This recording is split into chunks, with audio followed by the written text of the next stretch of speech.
le Mexique. Des vestiges précolombiens, des fresques murales, des identités plurielles, des injustices et des révolutions. L'histoire de ce pays s'écrit autant dans la beauté de ses paysages que dans les combats menés par son peuple. Et au cœur de ces luttes, la photographie devient un miroir de bouleversements socioculturels et une mémoire collective vivante, capable de traverser les époques et de refléter les quêtes identitaires de toute une nation. Des premiers daguerréotypes importés par les élites au XIXe siècle jusqu'aux démarches contemporaines qui interrogent la mémoire et la société, la photographie mexicaine s'inscrit dans une histoire totalement à part et profondément singulière. Elle ne suit pas les grandes écoles occidentales, elle chemine entre engagement politique, tradition populaire et exploration esthétique. Et pour la comprendre, nous devons nous efforcer à décentrer nos regards de notre culture européenne. Dans cet épisode, partons donc à la découverte de cette photographie mexicaine qui s'invente au fil des révolutions, des luttes et des regards singuliers de ses photographes. Alors installe-toi confortablement et prépare-toi à découvrir comment le Mexique a fait de la photographie un acteur essentiel de son identité et de ses transformations. Je suis Élodie Bonin et tu écoutes Nicéphore, le podcast qui te plonge dans l'histoire de la photographie pour insuffler une nouvelle ère dans ta créativité.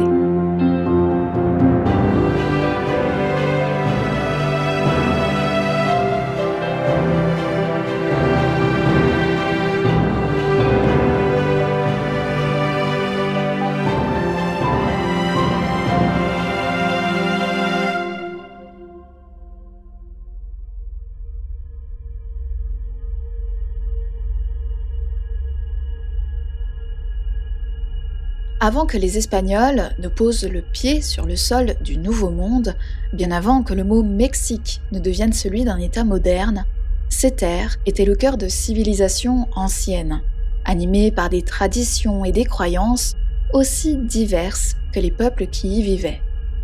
Ils sont connus sous le nom d'Olmec, Maya, Zapotèque, Mixtèque et bien sûr Mexicas, que nous appelons plus souvent Aztèques.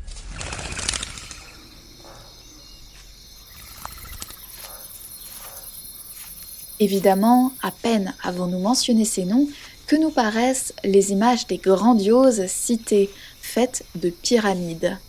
Mais au travers de la pierre, c'est aussi leur culture et leur intelligence qui perdurèrent après eux.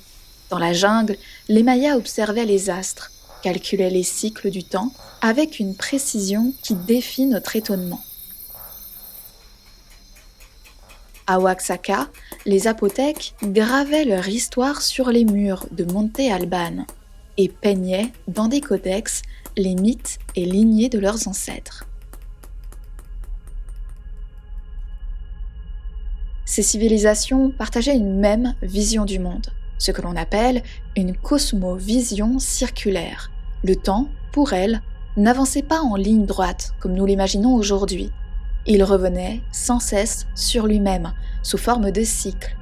Le soleil devait renaître chaque jour, le maïs, plante sacrée, devait pousser chaque saison.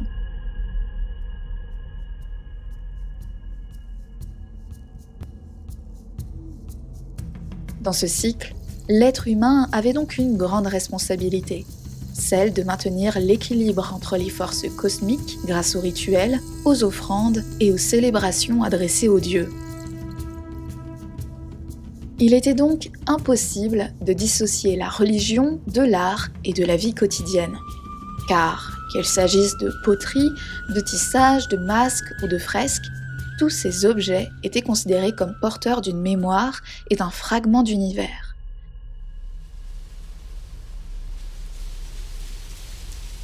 Quant aux animaux réels ou représentés, tels que le jaguar, l'aigle ou le serpent à plumes, tous étaient considérés comme des messagers entre les mondes visibles et invisibles.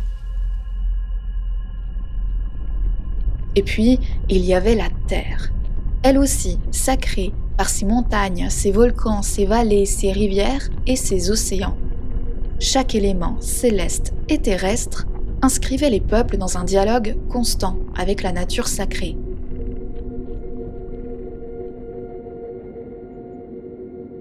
Mais vint alors l'an 1519.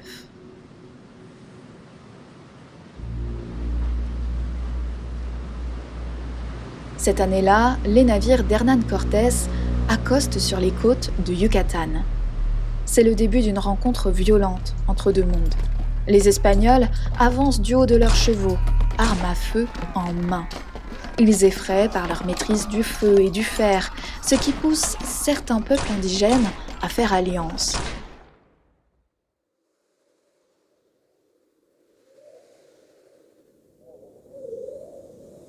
Et c'est en seulement 2 ans que l'Empire aztèque s'effondre.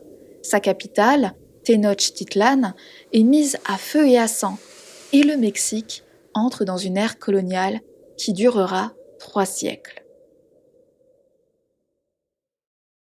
Mais attention, la conquête espagnole, ce n'est pas seulement une domination militaire, c'est aussi une entreprise de conversion religieuse et culturelle.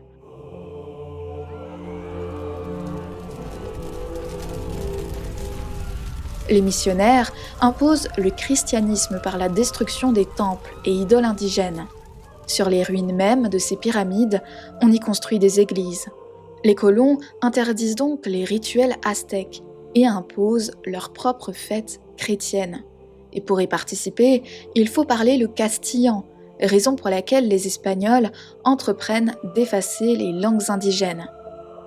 Et avec ces bouleversements, c'est toute une vision du monde, cette cosmovision circulaire, que l'on tente de briser.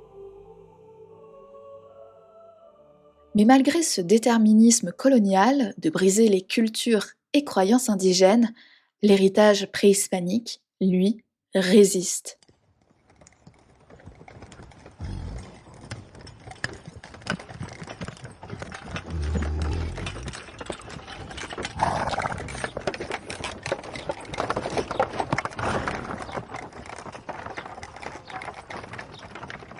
Et cela grâce aux petits villages et aux foyers dans lesquels on pratique encore les dialectes anciens. On y tente également de préserver les traditions populaires de manière astucieuse. Par exemple, les dieux anciens se dissimulent derrière les figures de sainteté chrétienne. Et les symboles précoloniaux s'infiltrent jusque dans l'art sacré produit dans les églises. C'est ce double mouvement tracé entre la tentative d'effacement par les colons et la persistance des cultures indigènes qui façonne le début d'une mémoire mexicaine moderne. Une mémoire faite de tension, de résistance, mais aussi de métissage. Et cette mémoire, bien avant d'être captée par l'objectif photographique, s'était déjà inscrite dans les images. On parle de fresques religieuses, de gravures, ou encore de codex, des images où se dessine un dialogue constant entre l'Europe colonisateur et le monde préhispanique survivant.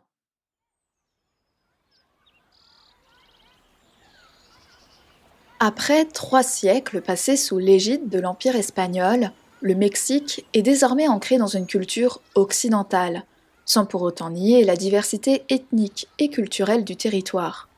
Une diversité qui provoque de fortes inégalités entre les classes, car la colonie espagnole repose sur une hiérarchie rigide, prenant la forme de systèmes de castes.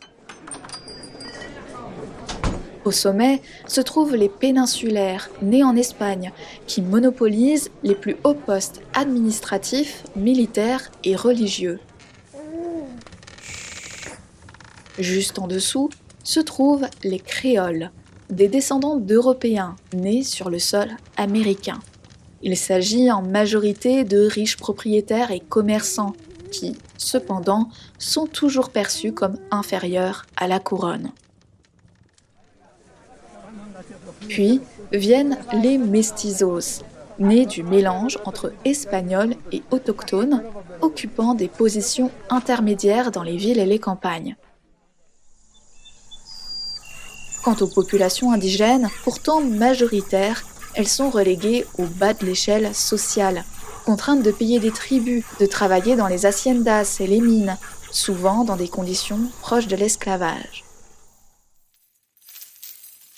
Enfin, nous trouvons au plus bas de ce système les esclaves africains. Introduits par la traite transatlantique, ils se trouvent invisibilisés et exploités dans l'ensemble du système. Mais attention, cette organisation pyramidale n'est pas seulement sociale, elle est aussi visuelle. Des peintures de caste, très populaires au XVIIIe siècle, mettent en scène ces hiérarchies ethniques, en représentant les combinaisons possibles entre Espagnols, Indiens et Africains, et en assignant à chacune un rôle précis dans la société. Ce corpus d'images est produit pour plaire aux élites européennes, c'est-à-dire en figeant un regard colonial propre au Mexique. Images d'un territoire exotique, métissé, mais toujours soumis au contrôle de la couronne espagnole. Et c'est dans cet héritage de hiérarchie, de violence et de regards totalement biaisés qu'arrive en 1839 une invention venue d'Europe, la photographie.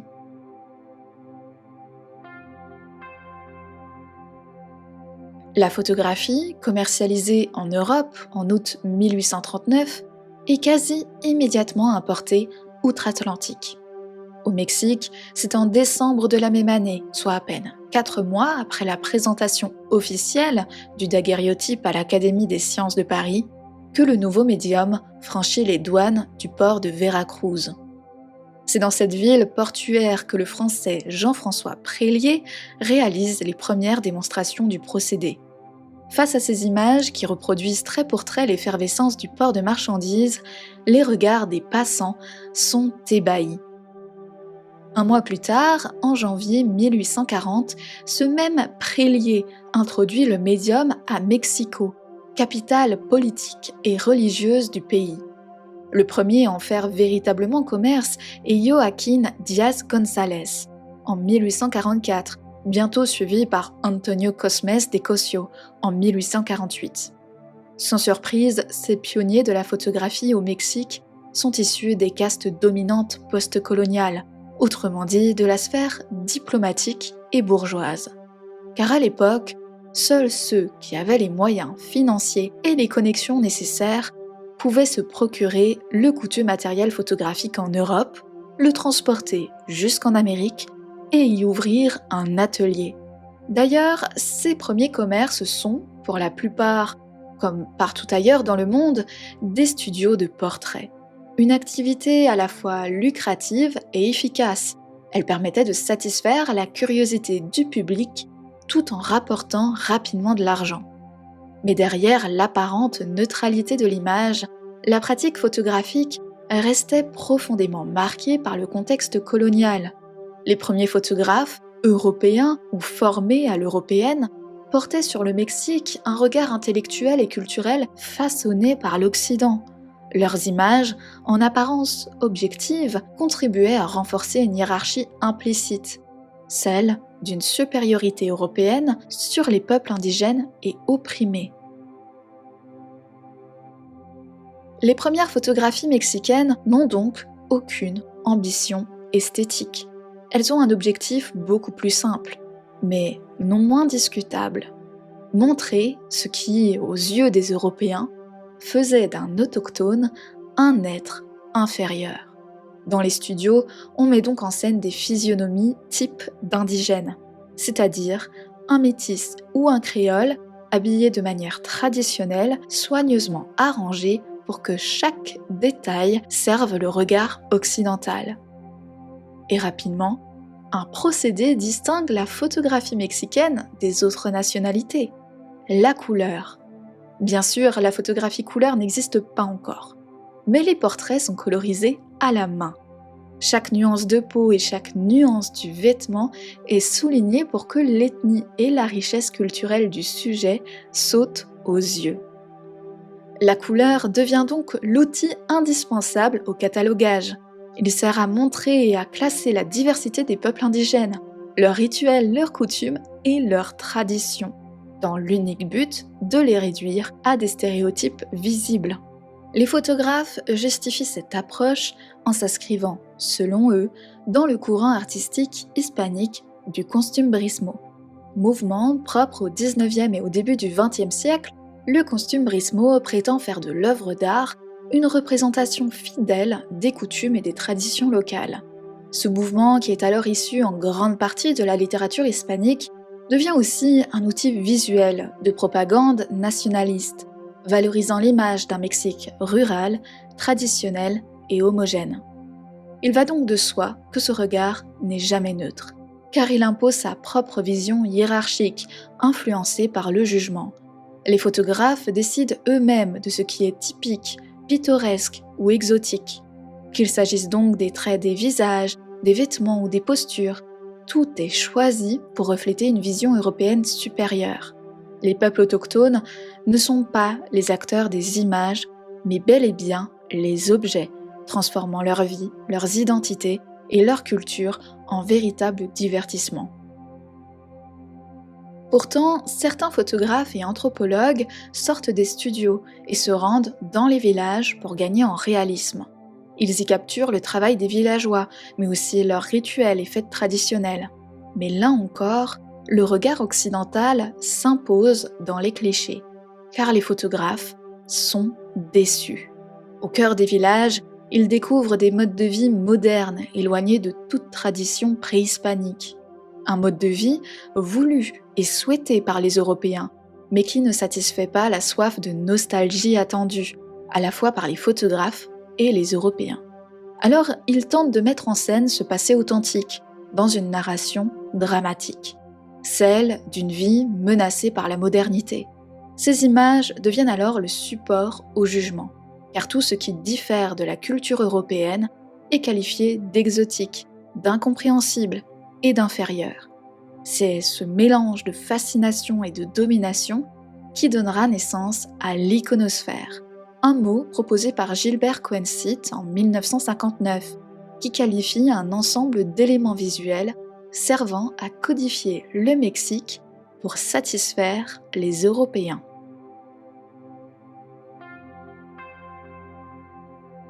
C'est cette nostalgie des temps passés qui pousse les premiers photographes mexicains à diriger leurs appareils vers les architectures des peuples ancestraux.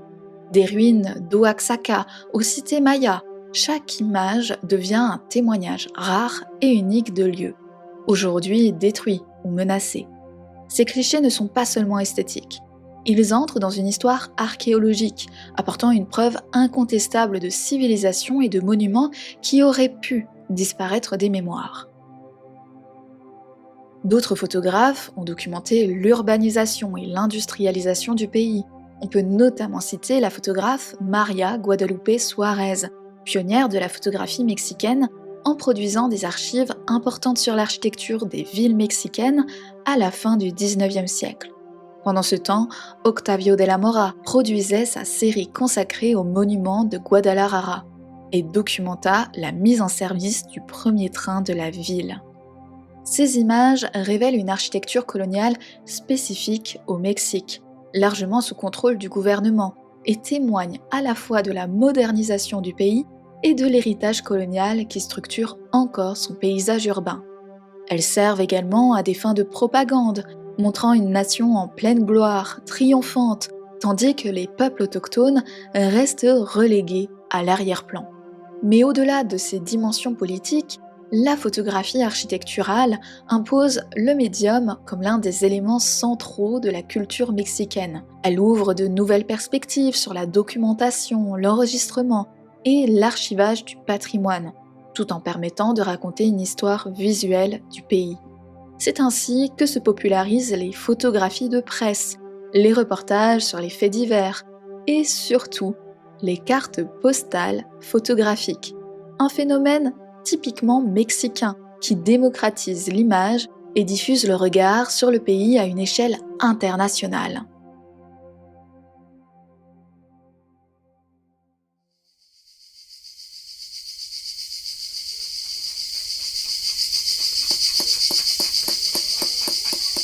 Vint ensuite 1910, l'année où le Mexique entre dans une nouvelle ère. Après des décennies passées sous le régime autoritaire de Porfirio Díaz, où la modernisation a rimé avec inégalité et oppression, la tension est à son comble. Les terres appartiennent aux grands propriétaires et aux investisseurs étrangers, tandis que les paysans, les ouvriers et les communautés indigènes survivent dans la pure précarité.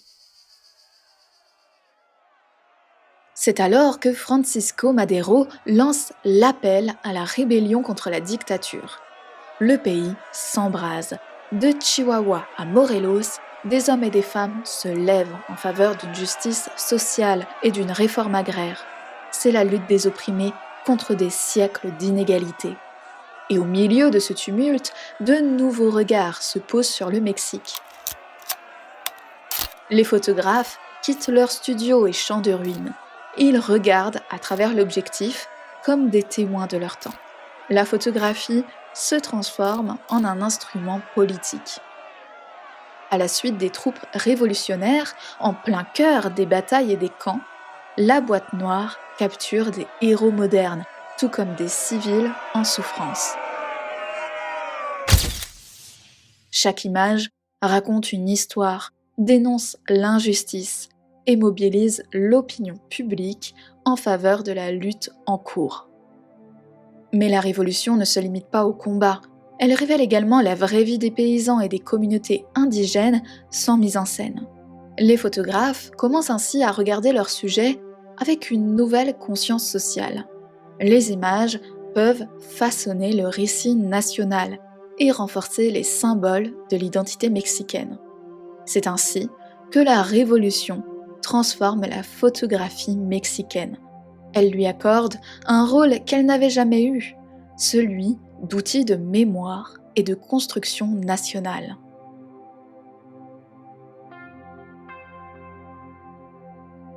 Dans les années 1920, l'esprit de la révolution mexicaine se prolonge dans la culture, l'éducation et l'art.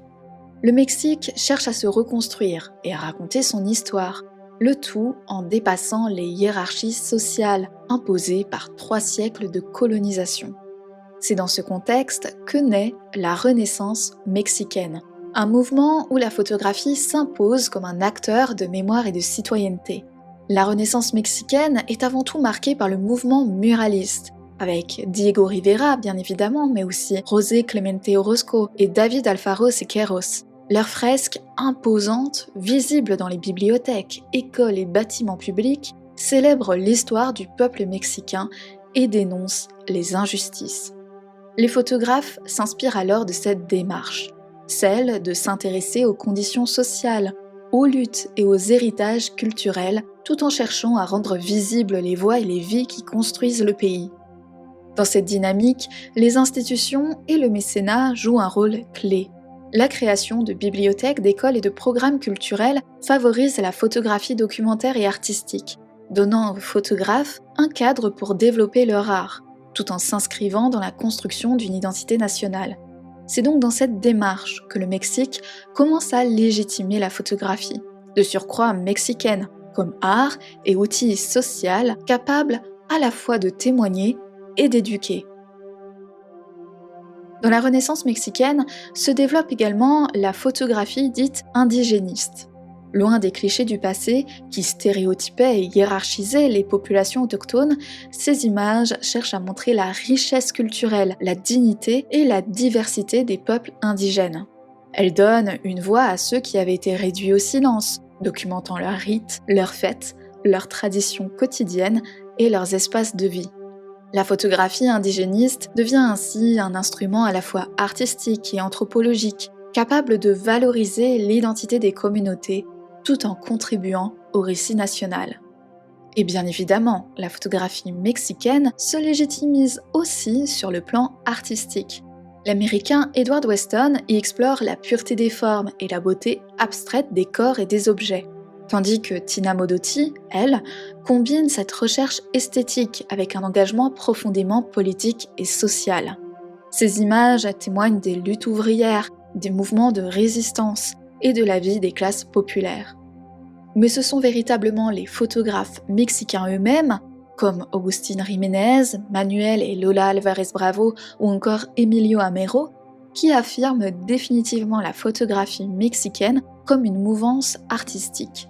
Ils s'éloignent de l'image préconçue de cette identité nationale mexicaine et cherchent à révéler davantage la vie quotidienne du pays. Dans leurs photographies, on voit les contrastes sociaux, la survie des plus pauvres, les scènes de rue, les moments d'intimité familiaux et les gestes de résistance civile. Chaque image est à la fois un témoignage et une création artistique, alliant la vérité documentaire à une illustration poétique.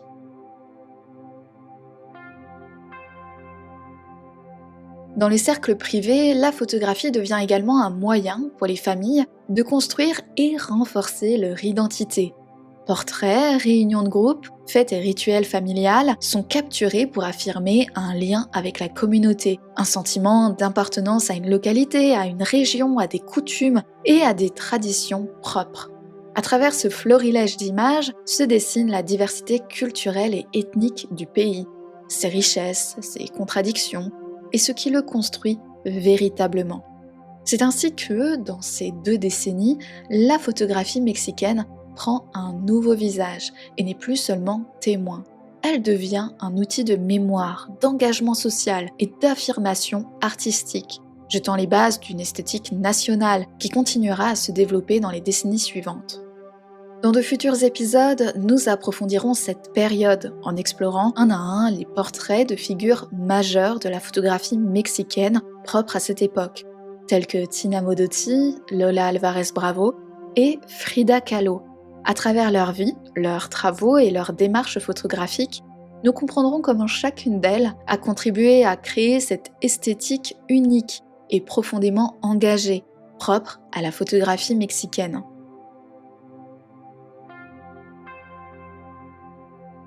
En 1938, le président mexicain Cárdenas nationalise l'industrie pétrolière, offrant au pays d'entrer dans une ère de modernisation industrielle, avec l'essor de l'urbanisation, des infrastructures de communication, des constructions en béton, de la publicité et de l'industrie automobile. Depuis plusieurs décennies déjà, le Mexique tente de concilier tradition et modernité. Mais à l'approche des années 40, ce projet prend une forme plus visible et tangible. Cette modernisation du pays entre en accord avec l'essor du tourisme. Confrontés à cette situation complexe, les photographes chroniquent la modernisation tout en tentant de relever les traces des coutumes ancestrales.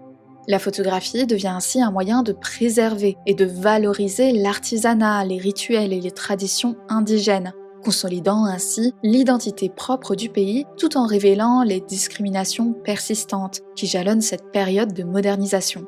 Mais face à ces paradoxes, toujours plus persistants entre la quête d'industrialisation et d'urbanisation et la soif de préserver ses racines, la photographie mexicaine ne trouve d'autre moyen de s'exprimer qu'en adoptant une esthétique surréaliste.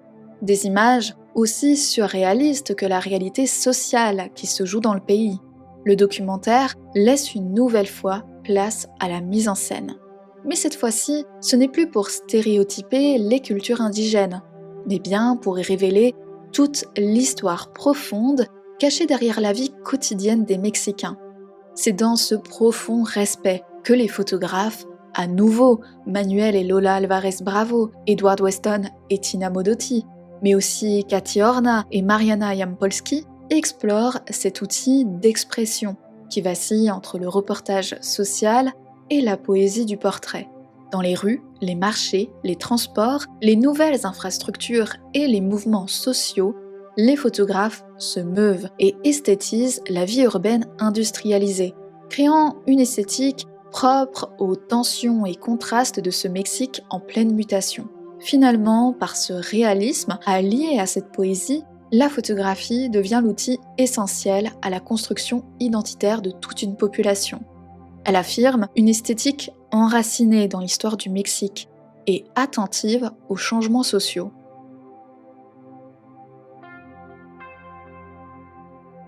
À partir des années 1950, la photographie mexicaine prend une toute nouvelle forme.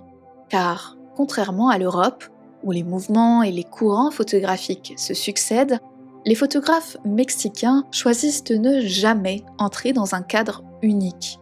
Leur art glisse fluidement du modernisme au contemporain, mais toujours avec une seule et même quête identitaire, qui n'est plus seulement nationale, mais franchit désormais la frontière du personnel. Chaque photographe tente donc, à sa manière, de lier les 4 ères de l'histoire mexicaine, la préhispanique, l'hispanique, la révolutionnaire et la moderne, pour construire une vision qui lui est propre. Et c'est le photojournalisme mexicain qui s'affirme autant comme outil critique que conceptuel, car au Mexique, l'esthétique et l'engagement social ne s'opposent pas à l'objectivité. Ils sont complémentaires et se nourrissent l'un l'autre. Nacho López, l'un des pionniers de cette époque, en est l'un des exemples les plus flagrants. Avec son appareil, il parcourt Mexico pour y capturer la vie urbaine dans un mélange de tendresse et de lucidité. Ces images de marché, de transport et de fêtes populaires révèlent la vitalité et les contrastes d'une ville moderne, mais toujours attentive aux inégalités et aux tensions sociales. Et aux côtés de López, c'est Héctor Garcia qui explore les mouvements sociaux et les transformations urbaines. Ses photographies de manifestations étudiantes et d'habitants de bidonvilles montrent un Mexique en pleine effervescence politique et sociale. Durant ses 60 années de carrière, il a toujours su allier sa photographie documentaire à la poésie du réel, dans l'idée de traduire les fractures, mais aussi l'énergie du pays en perpétuelle reconstruction.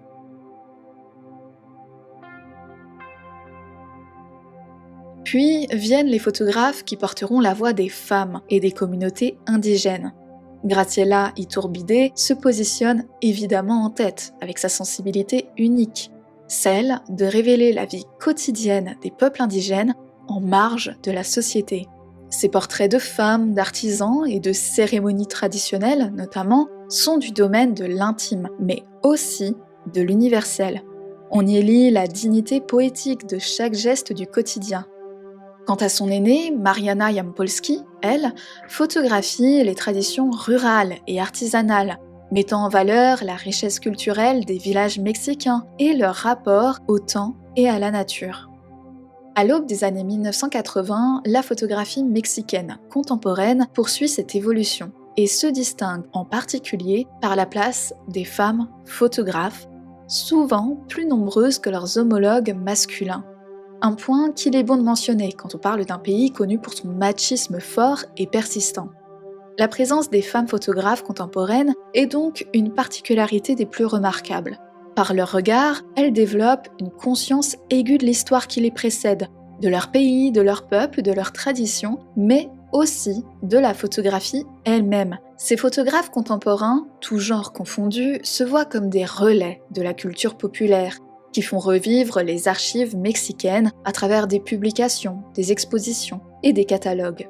Par leur contribution à cette reconstruction de mémoire collective, ils aident à faire sortir de l'oubli certaines images tout en développant leur propre langage visuel. Les sujets qu'ils explorent sont multiples. On peut y noter la migration, la tradition, l'urbanisme, les inégalités, les rituels, mais aussi l'engagement politique et social. C'est au fil de ces dernières décennies que l'on observe la continuelle réinvention de la photographie mexicaine, oscillant entre histoire et modernité, le documentaire et la poésie, l'engagement et l'esthétisme. Elle persiste dans sa position centrale au cœur des enjeux et évolutions socioculturelles du pays, devenant ainsi le premier médium mexicain à visibiliser l'histoire des luttes.